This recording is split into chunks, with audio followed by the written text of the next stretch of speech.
تو میں آپ کے سامنے ایک بہت اہم بات رکھنے والا ہوں میرے دوستوں،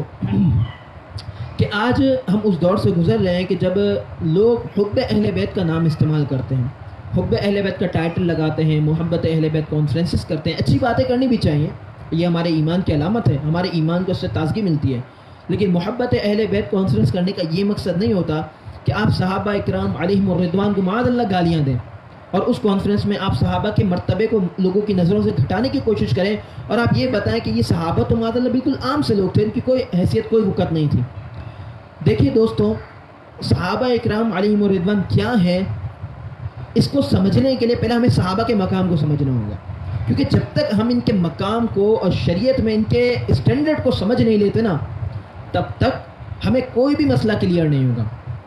ہمارے ہاں جو لوگ اس مسئلے میں غلطی پر ہوئے نا صحابہ کے بارے میں، ان سے سب سے بڑی غلطی یہ ہوئی کہ انہوں نے صحابہ کے مقام اور اسٹینڈرڈ کو صحیح معنی میں نہیں سمجھا، اور انہوں نے اپنے گمان میں یہ سمجھ لیا کہ بھائی صحابہ تو معاذ اللہ کوئی عام لوگ تھے بالکل ہماری طرح، تو لہٰذا ان کے بارے میں جس طرح چاہو باتیں کرو، یہ کوئی رائل لوگ نہیں ہیں، یہ کوئی اسپیشل لوگ نہیں ہیں. یعنی صحابہ کی اسپیشلٹی اور ان کی خصوصیت کو بالکل نظر انداز کر دیا. حالانکہ یہ وہ لوگ ہیں اور ان کو جو مقام ملا ہے یہ وہ مقام ہے کہ ان کے بعد قیامت تک کسی کو وہ مقام نہیں مل سکتا. اور پھر دیکھیے نا، ہمارے آقا دو جہاں صلی اللہ تعالیٰ علیہ وسلم اللہ کے آخری رسول ہیں، ہم آخری امت ہیں، یہ کتاب آخری کتاب ہے. یہ صحابہ، ان کو وہ مقام ملا ہے کہ یہ آخری نبی کے صحابہ ہیں. یہ مقام جو ان کو مل گیا حضور صلی اللہ علیہ وسلم کے جتنے بھی صحابہ تھے، جیسا کہ ایک عدد آتا ہے کہ حجۃ الوداع کے موقع پر کم و بیش 1,24,000 کے لگ بھگ صحابہ وہاں موجود تھے. تو یہ جو عدد آتا ہے صحابہ اکرام علیہم الرضوان کا، ان خاص مٹھی پر لوگوں کو جو مقام، جو منصب، جو عہدہ اللہ کی طرف سے دیا گیا نا، یہ مقام کسی کو بھی نہیں ملا. آخری نبی کا صحابی ہونا یہ کوئی معمولی بات ہے کیا؟ یہ مقام کسی کو بھی نہیں ملا. جب انسان کو کسی بڑے سے بڑے نیک بندے کی صحبت مل جائے اور اس نیک بندے کی صحبت کی وجہ سے وہ کوئی مقام حاصل کر لے تو ہمیں فخر ہوتا ہے.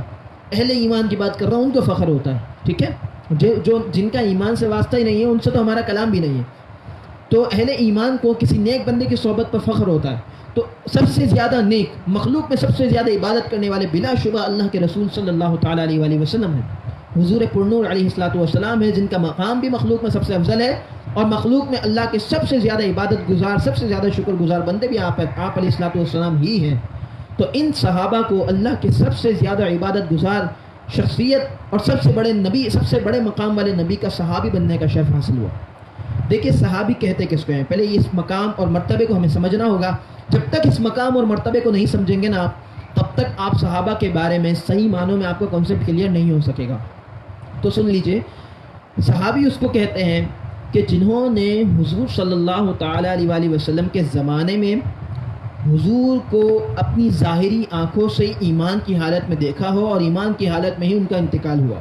سمجھ رہے ہیں؟ یہ صحابہ کی جتنی بھی تعریفات الگ الگ کتابوں میں آئی نا، ان کی سمری میں نے آپ کے سامنے رکھی ہے. پھر سے سن لیجئے، صحابی وہ انسان ہوتا ہے کہ جس نے حضور صلی اللہ تعالیٰ علیہ وسلم کے زمانے میں جاگتی آنکھوں سے آپ صلی اللہ تعالیٰ علیہ وسلم کی زیارت کی ہو، اور آپ علیہ السلام کی زیارت کی ہو اور پھر ایمان پر ہی اس کا خاتمہ ہوا ہو. لہٰذا وہ لوگ جو اگر کسی وجہ سے مرتد ہوئے، جیسا کہ کچھ لوگ مرتد ہوئے، تو اگر کوئی مرتد ہو بھی گیا تو وہ صحابی نہیں کہلائے گا. ٹھیک ہے، صحابی کی تعریف صادق ہی اس پر آئے گی کہ جو شخص جس نے حضور صلی اللہ تعالیٰ علیہ وسلم کے زمانے میں ایمان کی حالت میں حضور کو دیکھا ہو اور پھر ایمان پر ہی اس کا خاتمہ ہوا ہو. اور یہ مسئلہ عام مسلمانوں کے لیے بھی ہوتا ہے کہ اگر کوئی شخص پہلے کافر ہو، کفر کی حالت میں اس نے بڑے سے بڑے گناہ کیے ہوں، بڑے سے بڑے ظلم کیے ہوں، کچھ بھی کیا ہو، لیکن اگر کوئی شخص ایمان سے وابستہ ہو گیا، مسلمان ہو گیا نا، تو جہاں وہ مسلمان ہوا وہیں اس کا گناہوں کا میٹر زیرو پر آ گیا. یہ سمجھ لیجئے، ایک بندے نے حالت کفر میں ہزاروں آدمیوں کا قتل کیا ہو، میں بلا مبالغہ کہہ رہا ہوں، ٹھیک ہے، ایک بات عرض کر رہا ہوں، آپ کو صرف مثال دے کر سمجھانا چاہ رہا ہوں. ایک شخص نے حالت کفر میں ہزاروں انسانوں کا قتل کیا ہو اور پھر وہ مسلمان ہو جائے، سچے پکے دل سے مسلمان ہو جائے، تو اب جو اس کا گناہوں کا میٹر ہے نا وہ زیرو پر آ گیا. اب وہ مسلمان ہے، اب وہ جو اعمال کرے گا اب اس کا میٹر یہاں سے شروع ہوگا. اسی طرح وہ لوگ جو حضور صلی اللہ تعالیٰ علیہ وسلم کے پہلے تائید میں نہیں تھے، پہلے انہوں نے اسلام قبول نہیں کیا تھا، پہلے اسلام کے دشمن تھے، لیکن بعد میں اللہ تبارک و تعالیٰ نے ان کے دل میں نور ایمان کو داخل کیا اور وہ مسلمان ہوئے، وہ صحابی رسول بن گئے. اب جب وہ صحابی بن گئے نا، تو صحابی بننے کے بعد ان کی سابقہ زندگی جو مرتبہ صحابیت پانے سے پہلے تھی، اس زندگی میں انہوں نے جو کچھ بھی کیا وہ سب کچھ معاف ہے.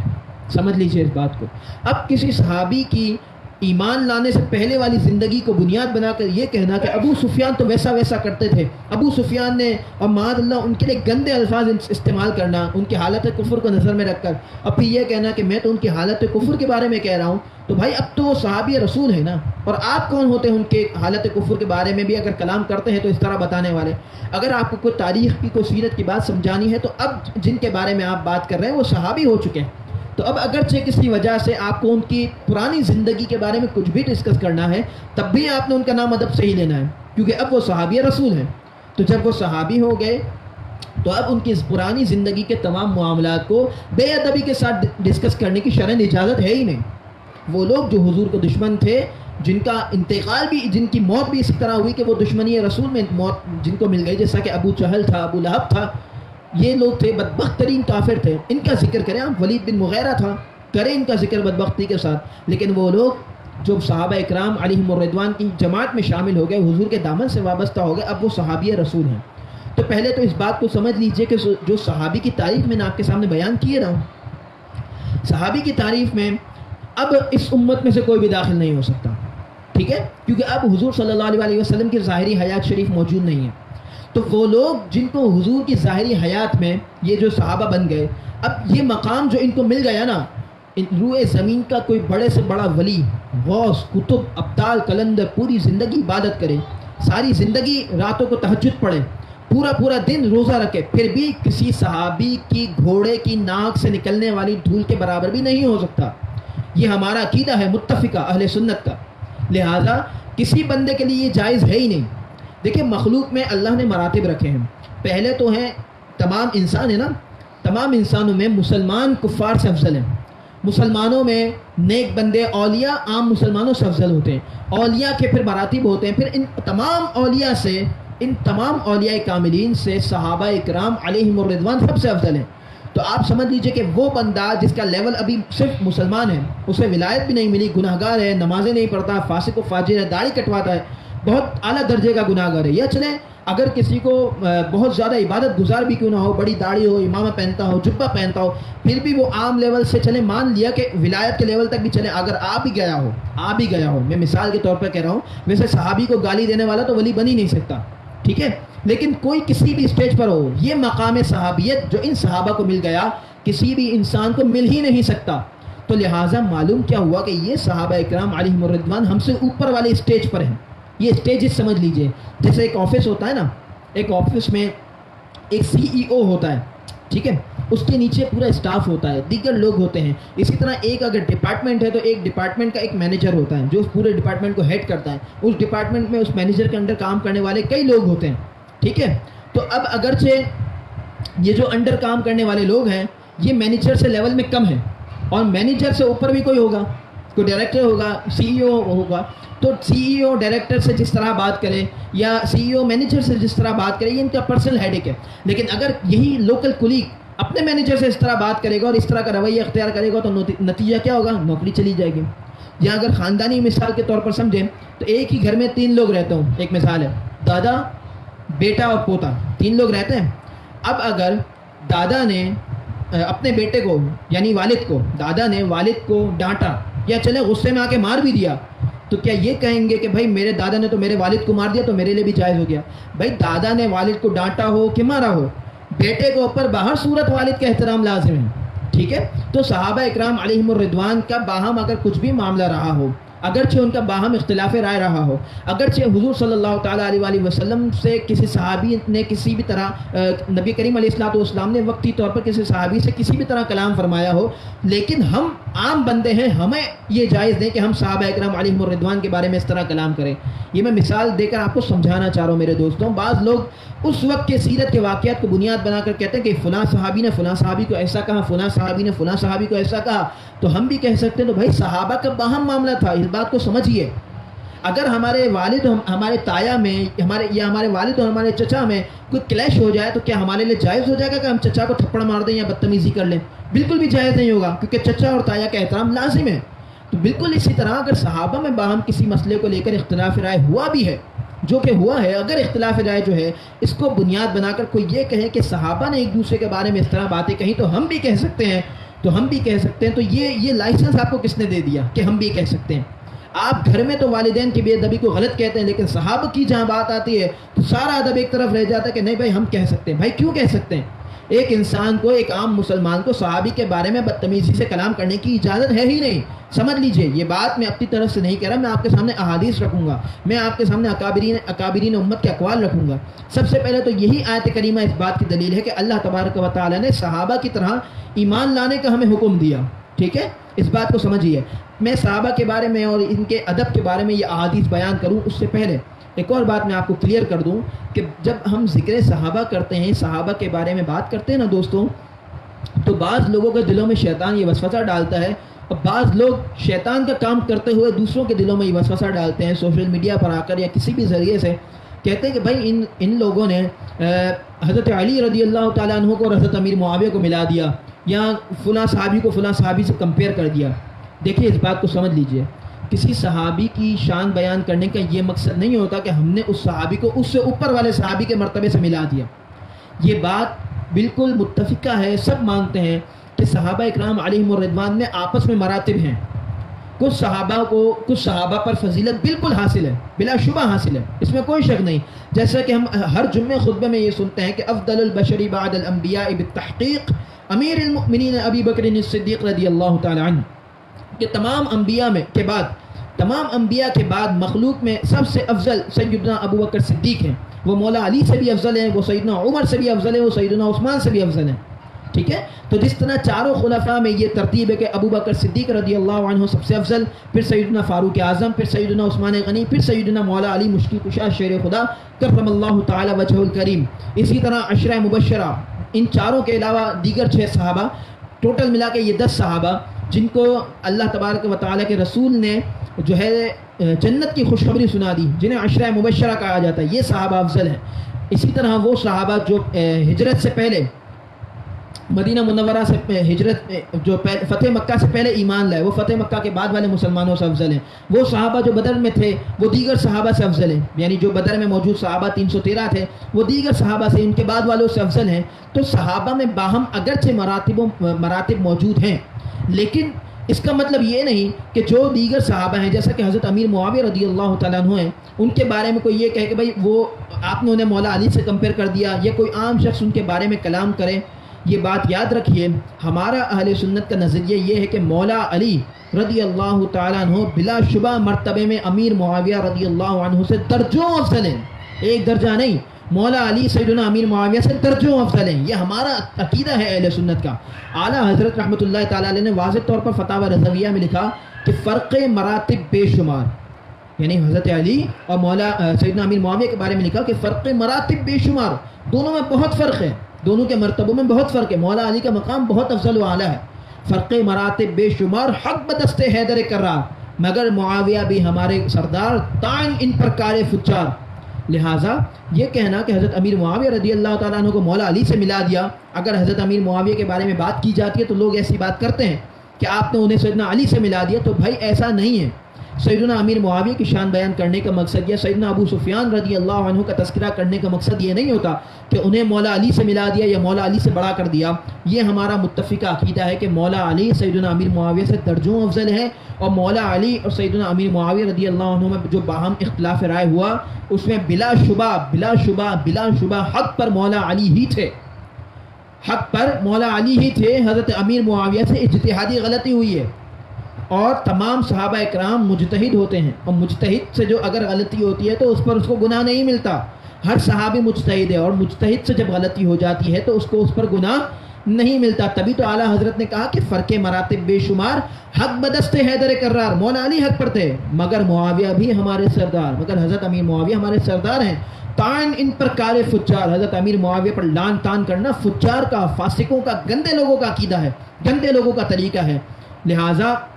یہ بات یاد رکھیے کہ صحابہ کی شان بیان کی جائے یا ہم اگر حضرت علی کی شان بیان کرتے ہیں تو اس کا مطلب یہ نہیں ہوتا کہ ہم نے حضرت علی کو صدیق اکبر رضی اللہ عنہ سے بڑا کر دیا، یا صدیق اکبر رضی اللہ تعالیٰ عنہ کی شان بیان کرنے کا یہ مقصد نہیں ہوتا کہ انہیں کسی نبی سے بڑا کر دیا، یا سیدنا فاروق اعظم کی شان بیان کر دی تو اس کا مطلب یہ نہیں ہوتا کہ انہیں سیدنا صدیق اکبر سے بڑا کر دیا، ہرگز یہ مطلب نہیں ہوتا۔ مطلب اگر کوئی شخص اگر اپنے کسی ایک استاد کی فضیلت بیان کرتا ہے، ان کے بارے میں اچھے کلمات کہتا ہے، تو اس کا مطلب یہ نہیں کہ وہ اپنے دیگر استادوں کو جو ہے اگنور کر رہا ہے یا ان کی شان کا قائل نہیں ہے۔ ایک بندہ اپنی زندگی میں کئی استادوں سے پڑھتا ہے، ٹھیک ہے، تو اگر وہ اپنے ایک استاد کی تعریف کرتا ہے تو اس کا مطلب یہ نہیں کہ باقی سارے استاد کو پھینکنے کے یا ان کی کوئی عزت نہیں ہے، ایسا نہیں ہے۔ کسی ایک کی شان بیان کرنے کا یہ مقصد نہیں ہوتا کہ دوسرے کی شان سے گھٹا دیا یا دوسرے سے اس کو ملا دیا یا اس کو اس کے بڑے سے ملا دیا، ایسا کچھ بھی نہیں ہے، یہ سب شیطانی وسوسے ہیں۔ تو لہٰذا جب کبھی حضرت امیر معاویہ رضی اللہ عنہ کی شان بیان کی جاتی ہے نا تو لوگ یہ وسوسہ ڈالتے ہیں، اسی لیے میں نے اس وسوسے کی کاٹ کر دیا آپ کے سامنے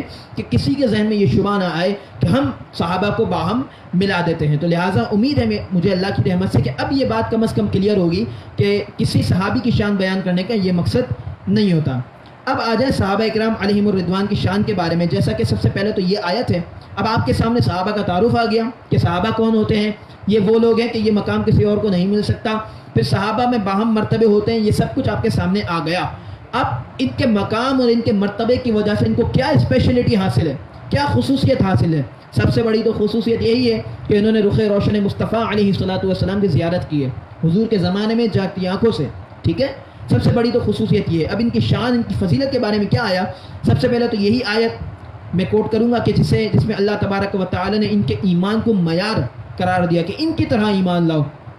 اسی طرح اللہ تبارک و تعالی نے ان کے لیے مغفرت کا مجدہ سنایا، اور اللہ تبارک و تعالی نے واضح طور پر فرمایا رضی اللہ عنہم ورضوا عنہ، کہ ان صحابہ سے اللہ راضی ہے اور یہ صحابہ اللہ سے راضی ہیں۔ جب اللہ کہہ رہا ہے کہ میں ان صحابہ سے راضی ہوں،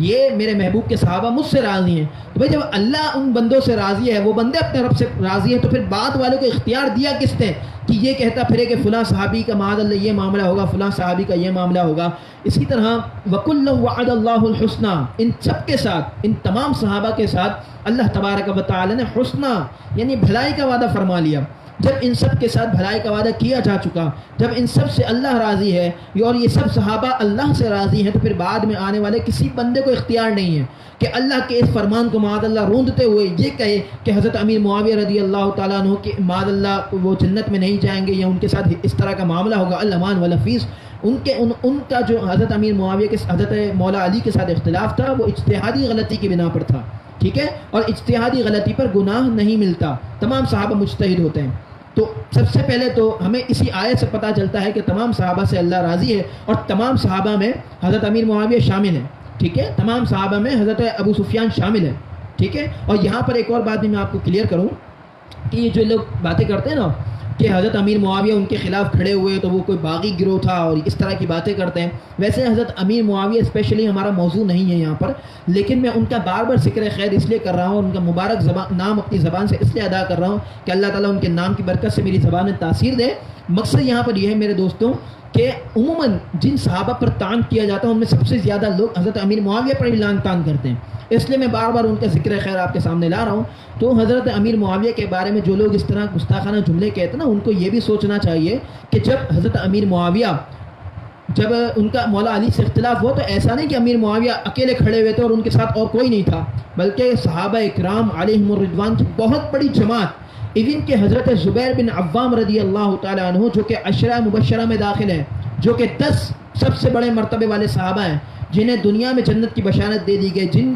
جن 10 میں 4 تو یہ خلفائے راشدین ہیں، سیدنا ابوبکر، سیدنا عمر، سیدنا عثمان، سیدنا علی، تو 4 تو یہ خلفائے راشدین ہیں، پھر 6 صحابہ اور ہیں، یہ ٹوٹل 10 ہیں جنہیں عشرہ مبشرہ کہا جاتا ہے۔ اور ان عشرہ مبشرہ میں سے حضرت زبیر بن عوام رضی اللہ تعالی عنہ بھی حضرت امیر معاویہ کے ساتھ شامل تھے۔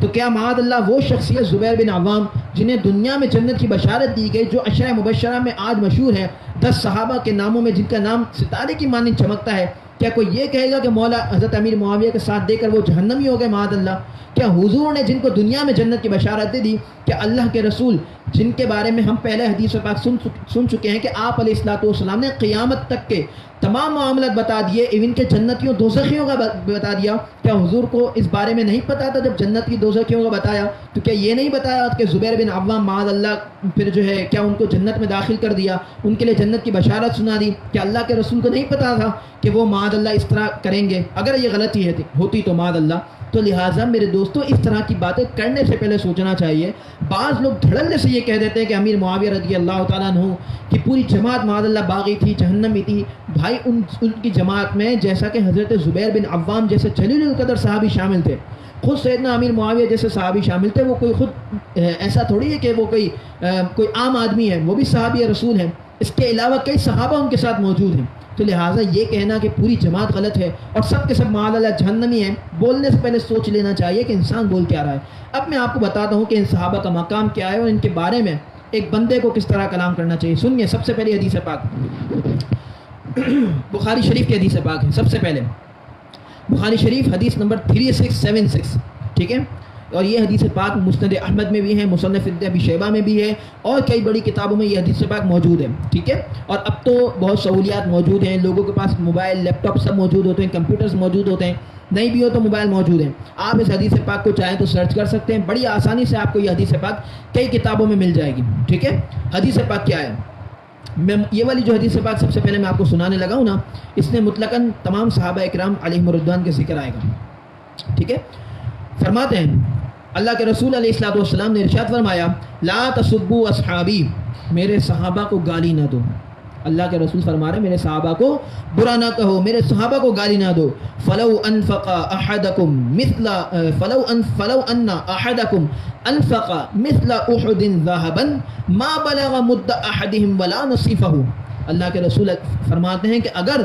تم میں سے کوئی ایک شخص احد پہاڑ جتنا بھی سونا صدقہ کر دے نا، احد پہاڑ کتنا بڑا ہے، جو مدینے گئے ہوں گے انہوں نے دیکھا ہوگا، ایک طویل قامت پہاڑ ہے، کئی فٹ لمبا، کئی فٹ اونچا اور کئی فٹ پھیلا ہوا اس طرح، تو یہ احد پہاڑ، اللہ کے رسول فرماتے ہیں کہ اگر کوئی احد پہاڑ جتنا بھی سونا صدقہ کر دے تو میرے صحابی کے ایک مد یا اس کے آدھے کے برابر بھی نہیں پہنچ سکتا۔ یعنی ایک طرف ایک صحابی ایک مد صدقہ کرے، ایک مد کم و بیش آدھا کلو آپ سمجھ لیں اس زمانے کے حساب سے، ٹھیک ہے، ایک صحابی آدھا کلو یا اس سے بھی کم،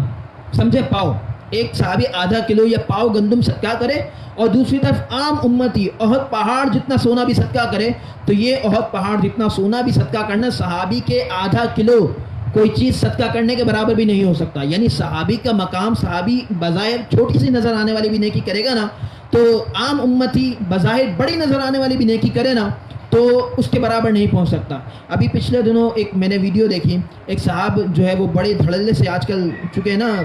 لوگوں کو عجیب و غریب چیزیں دیکھنے کا اور سننے کا بڑا شوق ہوتا ہے نا، تو ایک صاحب ہے، میں ان کا نام ڈسکس نہیں کرتا، اچھی بات نہیں ہے، تو جنہوں نے دیکھا ہوگا وہ سمجھ جائیں گے۔ ایک صاحب نے بڑے دھڑلے سے یوٹیوب پر اپنی ویڈیو میں کہا کہ حضور صلی اللہ تعالیٰ علیہ وآلہ وسلم کے صحابہ تو بغیر دیکھے قرآن پڑھتے تھے، لہٰذا آج کے زمانے کا اگر کوئی بندہ موبائل پر دیکھ کر قرآن پڑھتا ہے نا تو اس کو صحابی سے زیادہ ثواب ملے گا۔ صحابی تو بغیر دیکھے پڑھ رہا ہے، وہ آدمی دیکھ کر پڑھ رہا ہے، تو اس آدمی کو زیادہ ثواب ملے گا۔ میرے بھائی کیسے اس آدمی کو زیادہ ثواب ملے گا؟ اللہ کے رسول فرما رہے ہیں کہ عام امتی احد پہاڑ جتنا سونا صدقہ کرے اور میرا صحابی آدھا کلو صدقہ کرے، جب یہ دونوں ثواب برابر نہیں ہو سکتے تو صحابی کے قرآن پڑھنے کا ثواب اور عام امتی کے قرآن پڑھنے کا ثواب کیسے برابر ہو سکتا ہے؟ انسان کو بولنے سے پہلے کم از کم سوچنا چاہیے کہ وہ کن کے بارے میں کلام کر رہا ہے۔ میں نے پہلے بھی کہا نا، لوگ بے دھڑک ہو گئے، لوگ چاہتے ہیں کہ بس کچھ نہ کچھ ہے نا، کچھ نیا کریں، جیسا کہ کہتے ہیں نا کہ جب تک انسان کچھ نیا نہیں کرتا نا تو اس کو شہرت نہیں ملتی۔ اب شہرت پانے کے لیے کچھ نہ کچھ تو الٹا کرتے ہیں، وہ کہتے ہیں بدنام نہ ہوں گے تو کیا نام نہ ہوگا، کچھ الٹی بات کریں اور دنیا میں مشہور ہو جائیں۔ آج کل تو یہی ٹرینڈ ہے، بس جہاں سے کوئی الٹی بات سمجھ میں آتی ہے بغیر سوچے سمجھے کس کے بارے میں کہہ رہے ہیں، کیا کہہ رہے ہیں، اپنی زبان سے کہہ جاتے ہیں اور یہ نہیں سوچتے کہ ہم کن کے بارے میں کلام کر رہے ہیں۔ یہ صحیح حدیث مبارکہ ہے بخاری میں، اور یہی حدیث پاک اور کئی کتابوں میں موجود ہے۔ اگر آپ کو سرچ کرنی ہو تو آپ کے پاس سہولیات موجود ہیں، آپ موبائل پر سرچ کریں، عربی کے اور احادیث کے سافٹ ویئرز اویلیبل ہوتے ہیں پلے اسٹورز وغیرہ پر، آپ وہاں سے ڈاؤن لوڈ کر کے یہ احادیثیں پڑھیں، یہ احادیث پڑھیں، آپ کو اندازہ ہو جائے گا کہ اس طرح کی احادیث موجود ہیں۔ یہ بخاری شریف حدیث نمبر 3676 میں نے آپ کے سامنے بیان کی۔ ایک اور حدیث پاک سماعت کرتے ہیں، فرماتے ہیں اللہ کے رسول صلی اللہ تعالیٰ علیہ وآلہ وسلم، مشکات شریف حدیث نمبر 5961، مشکات شریف کی حدیث پاک 5961، اللہ کے رسول علیہ الصلوۃ والسلام فرماتے ہیں، حضرت انس رضی اللہ عنہ سے روایت ہے، حدیث پاک کیا ہے؟ مثل اصحابی فی امتی کالملح فی الطعام، میرے صحابہ کی مثال امت میں ایسی ہے جیسے کھانے میں نمک۔ اب دیکھیے نا، ایک گھر میں بڑا اچھا اور ٹیسٹی کھانا بنے لیکن کھانے میں نمک رہ جائے۔ اب دیکھیے بظاہر نمک ہوتا کم ہے، اگر کھانے میں ایک مثال ہے، اگر کسی نے چاول بنایا تو چاول میں جب وہ بنائے گا تو چاول زیادہ ہیں، نمک کے ذرات کم ہیں، لیکن اس بہت سارے چاول میں اگر تھوڑا سا نمک نہ ڈلے تو اس کا ذائقہ خراب ہو جائے گا۔ تو اللہ کے رسول فرماتے ہیں کہ میرے صحابہ کی مثال امت میں ایسی ہے جیسے کھانے میں نمک، کہ کھانا نمک کے بغیر صحیح نہیں ہو سکتا،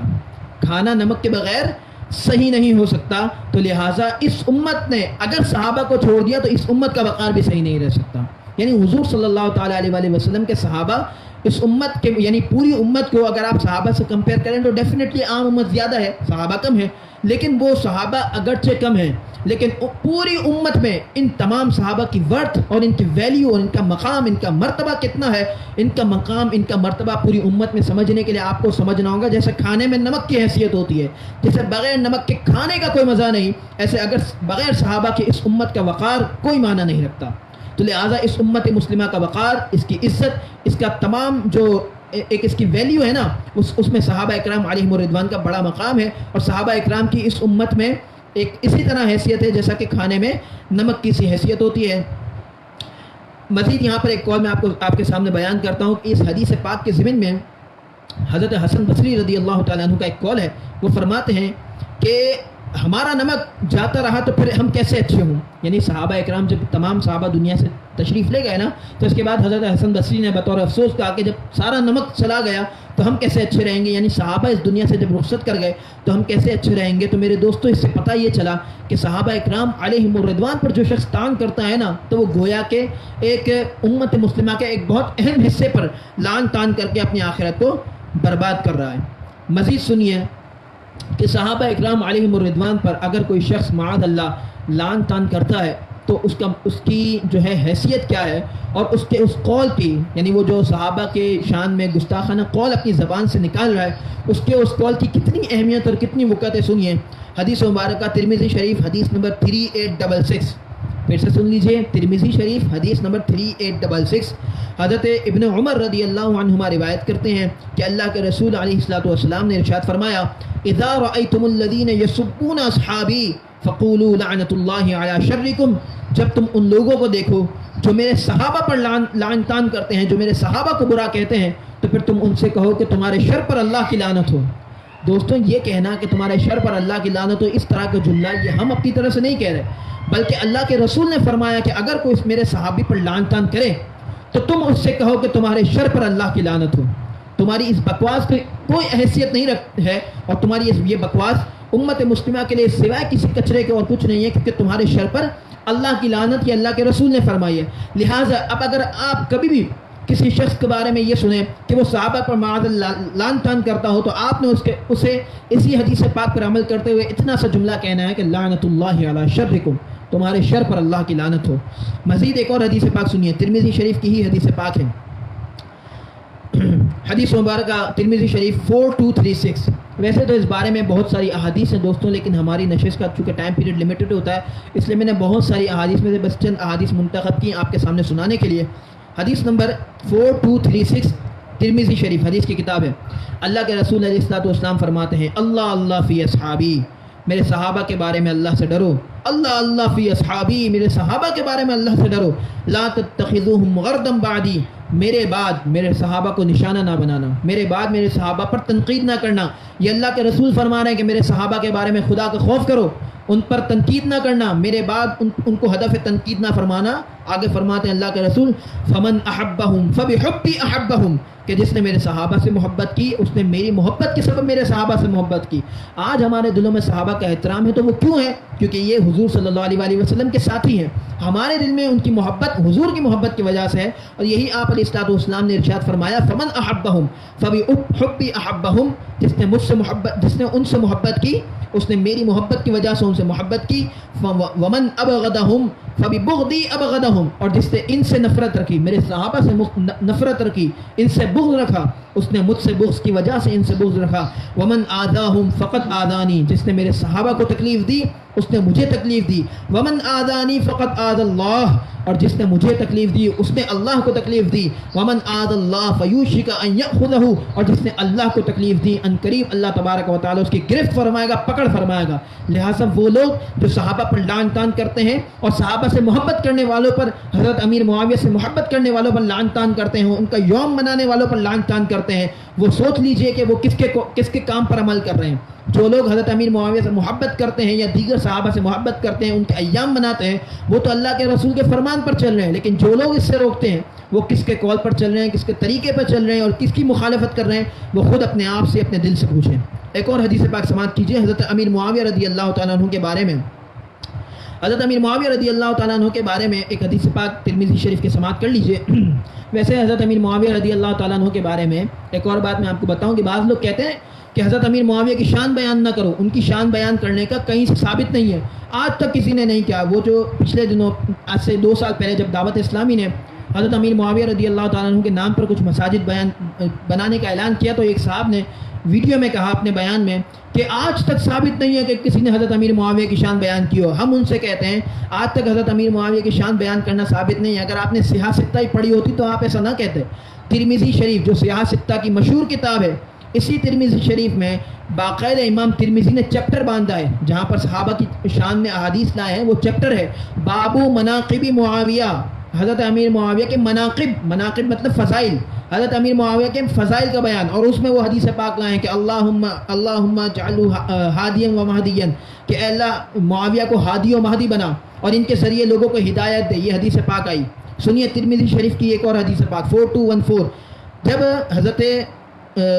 فاروق اعظم رضی اللہ تعالیٰ عنہ نے اپنے زمانے خلافت میں عمیر بن سعید کو حمص کے گورنر کے عہدے سے ہٹا دیا اور ان کی جگہ حضرت معاویہ کو گورنر بنا دیا، تو بعض لوگوں نے حضرت عمیر سے کہا کہ بھائی آپ کو معزول کر دیا گیا اور حضرت امیر معاویہ رضی اللہ تعالیٰ عنہ کو گورنر بنا دیا گیا۔ بعض لوگوں نے کہا کہ عمیر کو معزول کر کے امیر معاویہ کو گورنر بنا دیا گیا، تو ایسے موقع پر جناب عمیر نے فرمایا کہ لا تذکروا معاویہ الا بخیر، کہ حضرت امیر معاویہ کے ذکر سوائے خیر کے نہ کرو، یعنی ان کے خبردار جو ان کے بارے میں برے الفاظ کہے، حضرت امیر معاویہ کے ذکر خیر کے ساتھ کرو، اچھائی کے ساتھ کرو۔ فإنی سمعت رسول اللہ صلی اللہ علیہ وآلہ وسلم، بے شک میں نے اللہ کے رسول کو فرماتے ہوئے سنا، یقول، اللہ کے رسول فرماتے تھے اللہم اہد بہ، اے اللہ معاویہ کے ذریعے لوگوں کو ہدایت دے۔ اب یہ دیکھیں حضرت امیر معاویہ کی شان میں واضح طور پر حدیث پاک موجود ہے، اور یہ میرے سامنے یہ کتاب ہے شفا شریف، قاضی عیاض مالکی رحمۃ اللہ تعالیٰ علیہ کی کتاب ہے۔ قاضی عیاض مالکی کا بڑا مقام و مرتبہ ہے، امت میں لوگ بڑا مانتے ہیں۔ قاضی عیاض مالکی رحمۃ اللہ تعالیٰ علیہ نے باقاعدہ یہ چیپٹر باندھا ہے کہ صحابہ اکرام علیہم الرضوان پر سب و شتم جو لوگ کرتے ہیں ان کے بارے میں، تو ان پر سب و شتم کرنے کا کیا حکم ہے۔ تو یہاں پر انہوں نے کئی احادیث نقل کی ہیں، یہ والی جو حدیث پاک میں نے آپ کو پہلے سنا ہے وہ بھی اس میں موجود ہے، اللہ اللہ فی اصحابی والی۔ ایک اور حدیث پاک میں شفا شریف سے آپ کو سناتا ہوں، یہ قاضی عیاض مالکی رحمۃ اللہ تعالیٰ علیہ امت کے بڑے ائمہ میں سے ہیں، اور یہ اس میں سے حدیث پاک سنانے کا مقصد یہ تاکہ وہ لوگ جو یہ کہتے ہیں نا کہ حضرت امیر معاویہ کی شان کسی نے آج تک بیان نہیں کی، یہ تو آپ کوئی نہیں لائے ہیں، اور صحابہ پر کے بارے میں کلام تو کیا جائے گا، ان کے بارے میں جو موجود ہیں یہ جو اختلاف ہوا تو کلام کیا جائے گا، تو ان لوگوں کے لیے میں اس کتاب سے حدیث پاک سنا رہا ہوں کہ قاضی عیاض مالکی امت کے اتنے بڑے محدث، کیا ان کو یہ بات نہیں پتہ تھی کہ 14ویں صدی میں آ کے آپ کو یہ بات پتہ چلی ہے جو آج آپ کہہ رہے ہیں۔ قاضی عیاض مالکی رحمۃ اللہ تعالیٰ علیہ نے احادیث نقل فرمائی، ان میں سے ایک حدیث پاک میں آپ کو سناتا ہوں، سنیے۔ فرماتے ہیں اللہ کے رسول نے فرمایا لا تسبوا اصحابی، میرے صحابہ کو برا نہ کہو، ان کو گالی گلوچ نہ کرو، فإنه يجيء قوم في آخر الزمان، بے شک آخری زمانے میں ایک قوم آئے گی یسبون اصحابی، جو میرے صحابہ کو لعن طعن کریں گے۔ آج دوستو ہم اسی زمانے میں رہ رہے ہیں، اس زمانے میں وہ قوم نمودار ہو چکی ہے جو صحابہ کرام علیہم الرضوان کو لعن طعن کرتے ہیں، اور سوشل میڈیا پر ایسے کئی لوگ موجود ہیں۔ ہم کسی کا نام نہیں لیتے، لیکن لوگ سمجھتے ہیں کہ کئی لوگ ایسے سوشل میڈیا وغیرہ پر فورums پر موجود ہیں جو صحابہ پر لعن طعن کرتے ہیں۔ سنیے قاضی ایاز مالکی کیا فرما رہے ہیں، اور خاص کر وہ لوگ بھی جو ان صحابہ پر لعن طعن کرنے والوں کے ساتھ دوستیاں لگا کے بیٹھے ہیں، ان کے ساتھ تعلق بنا کے بیٹھے ہیں نا، یہ وہ لوگ اس حدیث پاک کو بڑا توجہ کے ساتھ غور سے سنیں۔ قاضی ایاز مالکی نے یہ حدیث نقل کی، فرماتے ہیں فَإِنَّهُ يَجِيءُ قَوْمٌ فِي آخِرِ الزَّمَانِ، بے شک آخری زمانے میں ایک قوم آئے گی، يَسُبُّونَ أَصْحَابِي، جو میرے صحابہ پر لعن طعن کریں گے، فَلَا تُصَلُّوا عَلَيْهِمْ وَلَا تُصَلُّوا مَعَهُمْ، فرماتے ہیں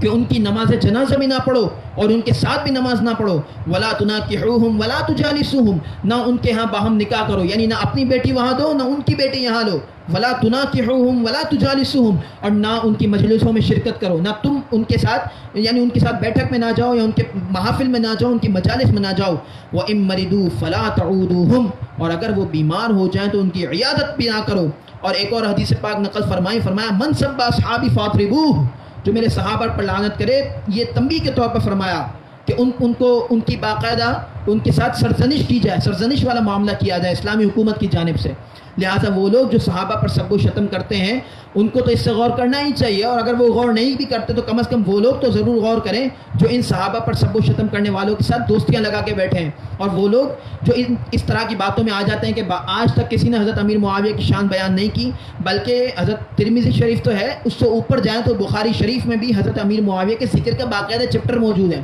اور وہاں بھی یہ موجود ہے بابو ذکری معاویہ۔ اگر کوئی یہ کہتا ہے کہ امام بخاری نے بابو ذکری معاویہ کہا، بابو مناقب معاویہ نہیں کہا، تو ہم ان سے کہتے ہیں کہ حضرت امام بخاری نے تو حضرت عبداللہ ابن عباس کے ساتھ بھی یہی کہا کہ بابو ذکر ابن عباس، ٹھیک ہے؟ تو صرف ذکر کا لفظ لانے سے آپ یہ نہ سمجھیں کہ امام بخاری نے حضرت امیر معاویہ کے فضائل بیان نہیں کیے، یہ آپ کی غلط فہمی ہے۔ وہ خال المؤمنین ہیں، وہ کاتب وحی ہیں، بلکہ غوث اعظم رضی اللہ تعالیٰ عنہ نے غنیۃ الطالبین میں حضرت امیر معاویہ کی خلافت کو کے دور حکومت کو باقاعدہ خلافت کا اور انہیں امیر المؤمنین تک لکھا ہے۔ تو لہٰذا امیر المؤمنین سیدنا امیر معاویہ رضی اللہ تعالیٰ عنہ یا دیگر صحابہ ہوں، کسی کے بارے میں سب و شتم کرنے کی یا کسی کے بارے میں برے الفاظ کہنے کی کسی کو بھی شرعاً اجازت نہیں، اور یہ کوئی اس صدی کا مسئلہ نہیں، یہ کوئی آج کے مولویوں کی اختراع نہیں ہے، بلکہ 1400 سال سے امت کا یہی وتیرہ ہے، یہ طریقہ ہے۔ ان میں سے ایک مثال، ساری مثالیں تو وقت کی تنگی کی وجہ سے نہیں لا سکتا آپ کے سامنے، ایک مثال قاضی ایاز مالکی کی کتاب کی صورت میں نے آپ کے سامنے بیان کر دی، اور باقاعدہ ان کی کتاب سے آپ کو یہ حدیث پاک پڑھ کے سنائیے۔ میں آپ کو چیپٹر اور صفحہ نمبر بتا دیتا ہوں۔ صفحہ نمبر ہے، اس چیپٹر کا آغاز ہو رہا ہے صفحہ نمبر 419 سے۔ چیپٹر کا نام ہے سب آل بیتہ و ازواجہ و اصحابہ، کہ حضور صلی اللہ علیہ وسلم کے اہل بیت، حضور کے ازواج اور حضور کے صحابہ کو پر سب و شتم یعنی لعن طعن کرنے کا بیان۔ مکتبہ ہے مکتبہ شان اسلام، ٹھیک ہے، مکتبہ شان اسلام کی چھپی ہوئی کتاب کا صفحہ نمبر 419۔ کوئی اور مکتبہ ہوگا تو صفحہ نمبر چینج ہوگا، مکتبہ شان اسلام کا صفحہ نمبر یہ ہے۔ تو لہٰذا میرے دوستوں، ایسے لوگوں کی باتوں میں نہ آئیں کہ صحابہ کی شان کبھی بیان نہیں ہوئی، یا امیر معاویہ کی شان بیان نہیں ہوئی، یا صحابہ پر تو اس طرح کی گفتگو کی جا سکتی ہے، وہ تو عام لوگ ہیں۔ ایسی گفتگو کرنے والے لوگ امت میں فتنہ پرور لوگ ہیں، ایسوں کی نہ سنیں۔ آپ کے سامنے یہ بات پوری طرح آ گئی کہ صحابہ کتنے رائل لوگ تھے، کتنے بلند مقام و مرتبے والے لوگ تھے، وہ مقام کبھی کسی کو نہیں مل سکتا، اور ان کی شان کا تحفظ ہمیشہ سے امت کا وتیرہ رہا اور آگے بھی رہے گا۔ اللہ تبارک و تعالیٰ میں صحابہ اور اہل بیت کا سدا غلام رکھے، اور ان کی غلامی میں ہمیں موت عطا فرمائے، اور ان کی غلامی پر ہمیں اور ہماری نسلوں کو بھی چلائے، آمین بجاہ سید المرسلین صلی اللہ